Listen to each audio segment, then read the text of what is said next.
এই যে তোমার পেছনে এত লোক এত রকম কথা বলছে, নিন্দে করছে, কেউ হিংসে করছে, কেউ তোমাকে যা খুশি ভালো মন্দ বলছে, এগুলো নিয়ে মনটা খারাপ।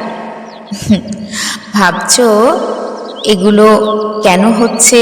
তুমি তো কারোর ক্ষতি করো না, তুমি তো কারোর পেছনে লাগো না, তুমি তো কারোর খারাপ চাও না, তাহলে তোমার সাথে কেন এমন হচ্ছে? আরে শোনো, তুমি আমার সন্তান, তোমার আত্মা আমার সাথে যুক্ত হয়ে পবিত্র। তাই ভালো মানুষের পেছনে লাগার জন্য এ দুনিয়ায় খারাপ মানুষের অভাব নেই।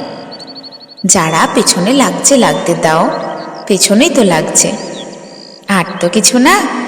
তুমি তোমার মতন চলো, যেমনভাবে তুমি আমার দুনিয়ায় পা রেখে এইভাবে চলছো, এইরকম মনের ভক্তি, বিশ্বাস, শ্রদ্ধা, সবার প্রতি দয়া মায়া, এভাবেই চলো।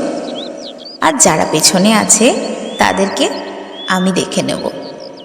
আমি আছি না, তোমার বাবা, আমি ঠিক দেখব তারা তোমার সাথে কি করছে না করছে। যদি প্রয়োজন হয় ঠিক শাস্তি দেব। আর তুমি কিন্তু আমার সচ্চরিত্র পড়তে ভুলো না।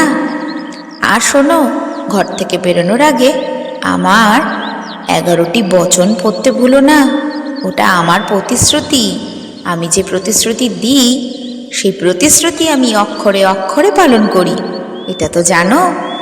তাই যখনই ঘর থেকে বেরোবে আমার প্রতিশ্রুতিটা পড়ে বেরোবে, আর যখন বাড়িতেও থাকবে তখনও প্রতিদিন নিয়ম করে আমার 11টি প্রতিশ্রুতি পড়বে। আর সময় পেলেই সচ্চরিত্র মনে থাকবে।